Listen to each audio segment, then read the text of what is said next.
Well, good morning. Out here today, thought I'd show you. I told you on a previous video that I was going to show you some vintage equipment that I used at home. I'm not at home, I'm over here in the other field. But this is my little Mary tiller. And I think it was made early 70s. I want to say it was 74. I'm not 100% sure on that, but I do know it was early 70s. But y'all pardon me, I've been going all morning. I need me a drink of water. But it's a good little old tiller for what it's supposed to do. And I grew up using one similar to that. Kind of liked it for what I'm going to do today. Let me get the camera here and we'll move around and I'll show you. I was going to use it at home and make a video there, but the problem was it rained, so I didn't get to. But right in here where my sweet potatoes are, in between those and that row of tomatoes, it looks pitiful right now with Johnson grass in it. But I wanted to kind of work that out. On this side, I've been able to use the har and go up the side of it as close as I can and keep the grass at bay, but I hadn't really been able to get in here between it because the sweet potatoes are starting to vine out pretty well. So I just want to get in there with this and up to the end of those tomatoes and sweet potatoes up there. The rest of it I can take the tractor, and I might even go over here and work in between some of this a little bit. I don't know, just knock some of it down. I took my weed eater and went up through there and knocked a lot of that down. And what I pulled out, I throwed in that old ditch right there, maybe stop it from washing some. But overall, the garden's looking good. We've had a little bit of issue with deer, but nothing tragic. And I've not really put anything else out because those pea vines are gonna start blooming, I would say within the next 2 weeks, maybe before, I hope. And Lord willing, if the coons and the squirrels don't rob the cornfield, we're going to be eating some corn real shortly. It's already shooting silks. And one thing I've noticed on this stole evergreen, I've got some of it. Let's just walk up there and look at it right quick. I've got some of it that has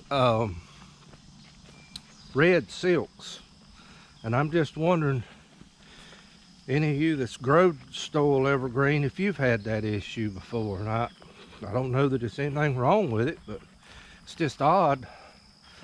Not all of it's that way. Some of it is and some of it's not, so I'm not sure if that's just a characteristic of it, but you can see one right here.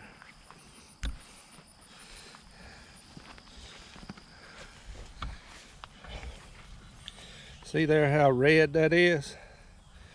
And the others in here, of course, I don't know, there's another one. I don't know, maybe this is just a longer silk. I don't know, we'll see. But man, that stuff sure is tall. I want to see if I can do something a second. I'm 6 foot,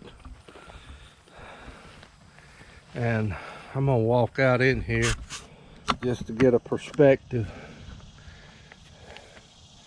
on it. This camera makes this field look gigantic. It's nowhere near as big as it looks on camera, folks. But I'm gonna walk out in here.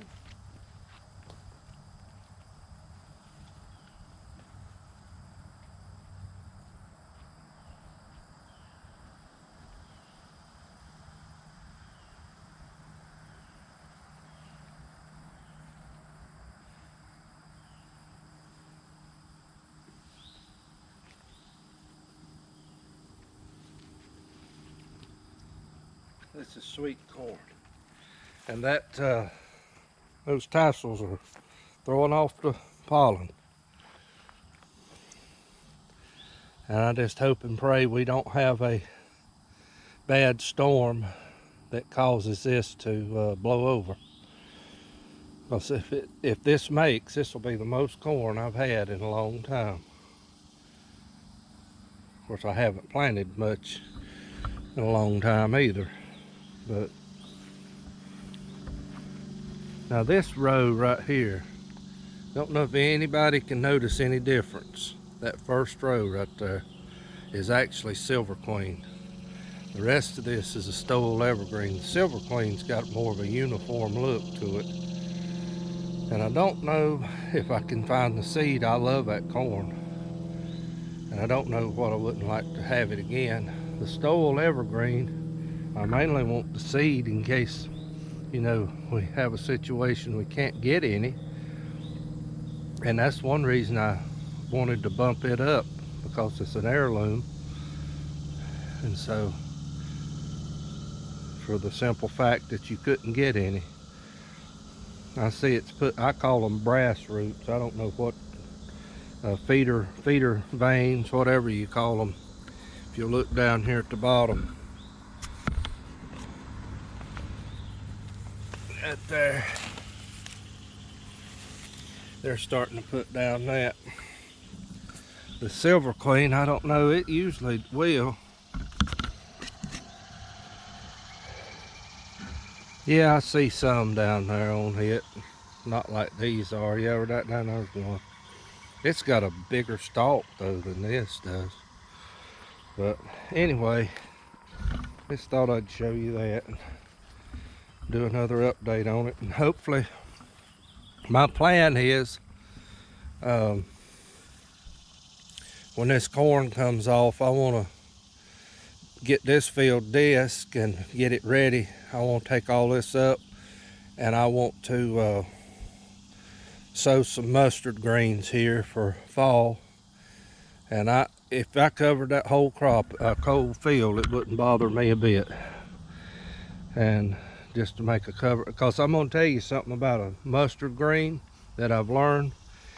Of course, I don't think I've got the problem in here, but if you ever have a nematode situation, mustard is a good plant, all natural plant to combat that situation.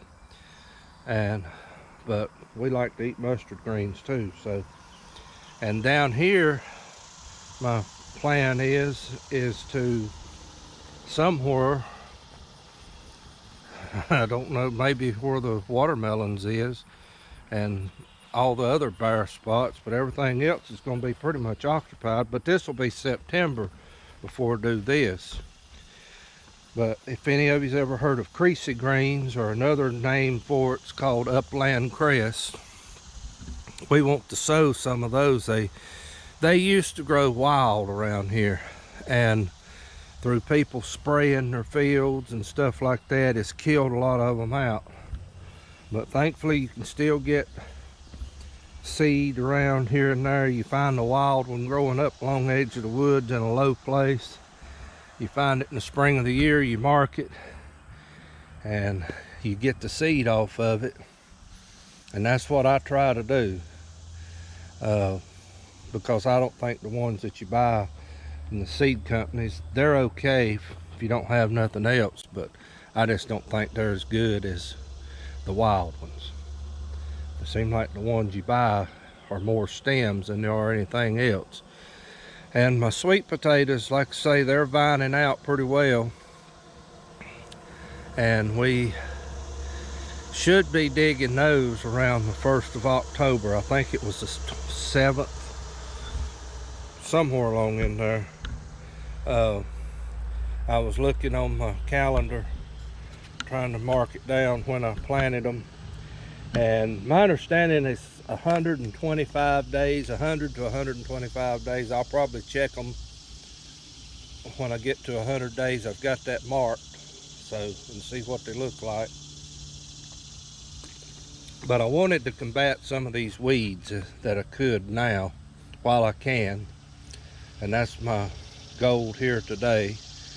And thought I'd let you watch it.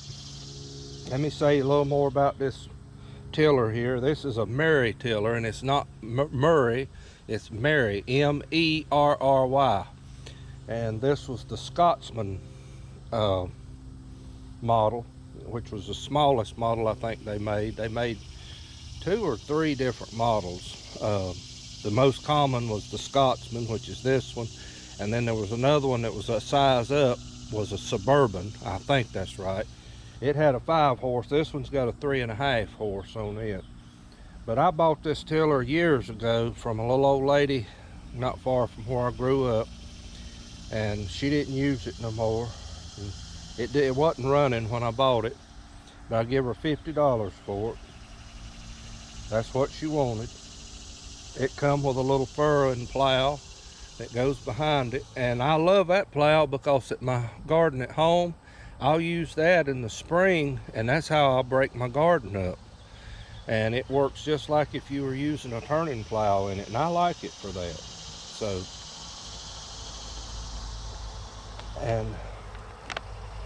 but we use it a lot there at home. Don't use it as much here.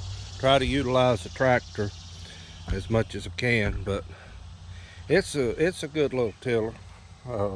I've overhauled the engine, but these old aluminum blocks, they just don't take an overhaul that great. When they're wore out, they're wore out. But it still runs. And one thing you'll notice about me, I love vintage equipment, and that seems like that's my favorite thing to use. Now, nothing wrong with some new things, but I'm just partial to some of this older stuff. It was built to last, and it was built where if it did break down, you could work on it and repair it and keep going. And that's what I like. So anyway, I'm gonna start this thing up, run up through there and see what we can tear up, and try to get this hot work done, because it's getting warm out here. I was wanting to get out here earlier and got hindered. So let me set this thing in a way so you can see something here. And I hope this old girl's gonna crank. Let me set my water down.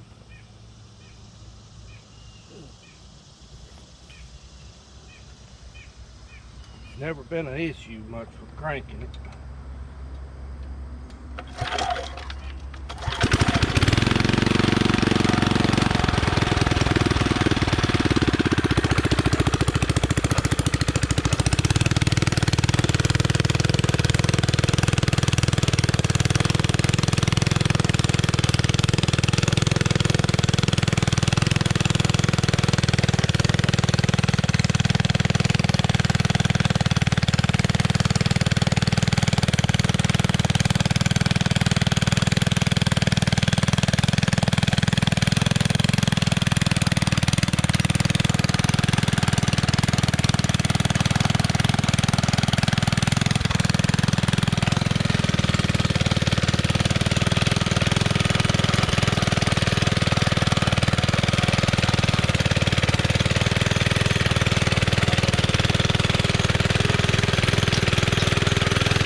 If y'all could have seen this field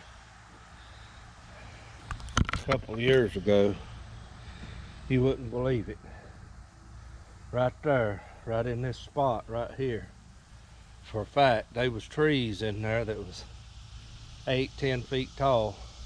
Wasn't that big around, but we got in here. Believe it or not, that little 8-in Ford of mine and bush hog took them down. And me and my son, we got in here and bush hogged it. And I turned it, I think I turned it twice with a turning plow.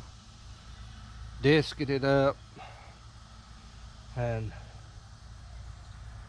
I think I run the all-purpose through it. I can't remember all of that, what we did to it, but last year it really wasn't fit for tending, but this year it's really not that bad. But it sure was for me. If it had been let go another year or two, he wouldn't have been able to get in it without some serious work. That was serious enough. I don't like putting my tractor through that. But anyway, the rest of that up there, I can take the tractor maybe later on this week and work that up. And get in there and keep the weeds from coming up in there. But I may take it and get this side over here, take the tiller and work up through there and get this side. And I want to do a shout out too while I'm thinking about it. I've got an aunt and uncle that's been watching me, and they live down in Little River, South Carolina. That's down toward North Myrtle, Cherry Grove, that area. And I thank y'all for watching. Thank you for commenting on my channel, and share the daylights out of this thing so I can get some views. So, but anyway, I appreciate y'all watching. And I'll not call no names, but anyway, I do appreciate them watching. They know who they are. So I thank you for watching. It's good to hear from people, from kin people, and thrilled to death about that. But I'm going to close this thing out. I wished I had that thing. I wished I had somebody that could follow me.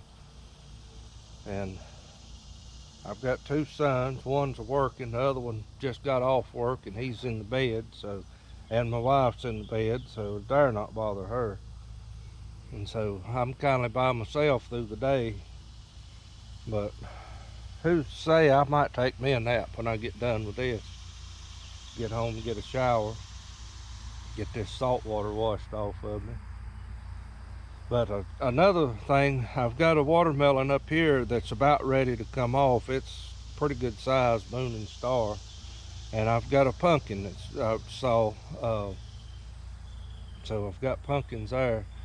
And we did sow some, I just sowed some old beans. They are navy beans and Great Northerns, just old seed that we had.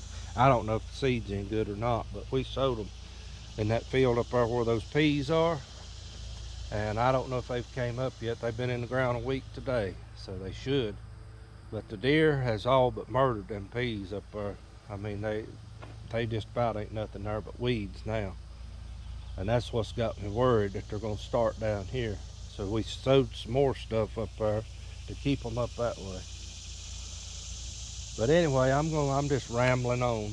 So I'm gonna get off, and you folks, y'all have a great day, and I appreciate you watching, and we'll talk to you later.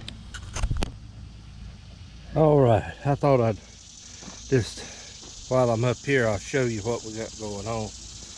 There's that gentleman right there. You can see him, and he is doing good. So hopefully we'll get to sample him before much longer. And hopefully I put it in another video. But I've got one there at home that I put out in my garden at home, and it's got a watermelon on it. And I'll tell you something interesting about that. My neighbor had a watermelon plant that volunteered and come up, and he took care of it, put it there in his flower bed, and he had several watermelons on it. He gave us one, and honestly, I believe this is the seed, the one that I've got there in my garden at home. I believe that's the seed off of it, because it's got a watermelon about a foot long. I did notice I've got a pumpkin somewhere in here. Yeah, right there it is. You can see it. It's hard for me to see out here in the sun. Maybe you can see that. I don't know. But I thought I'd show you what this looks like after I tore this up. And there was, I guess it died, but there was a little creasy that was coming up right here close to this post. And I guess it's gone. I don't see it. I was hoping it would come on out and I could get the seed off of it, but they don't like hot weather. They like cool weather. But I thought I'd just show you, since I cleaned this up. You know, it's not the prettiest, but at least it's got the grass at bay for a while. And when I get ready to dig these, I hope it'll be cool weather. And I don't have to worry about copperheads in there, because we've got them around here. I've not seen any this year, but copperheads, rattlesnakes, water moccasins, they're around. But man, them sweet potatoes, I'm really pleased with them. They look like kudzu. I may try to plant even more of them next year. I'd love to be able to plant enough stuff that I could harvest it and sell it to people. But right now it's just more of a grow for myself. Sweet potatoes is a good superfood to have.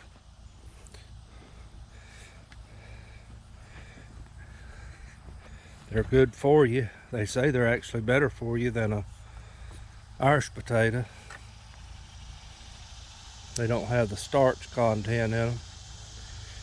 But anyway, it's getting warm out here. I'm about ready to fold this up. I've got some cucumbers that need to be pickled.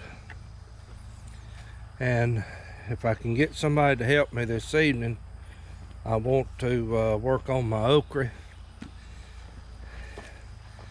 And I want to work on that, and might do a video on that. But let me pause this for just a second, and we're gonna go up here. I want to show you something else. I was up here yesterday evening or day before, and this plant right here, it'll have, there's two of them right there's another one. That's old junk there, milkweed and pigweed, whatever, ragweed, whatever you call that mess right there. But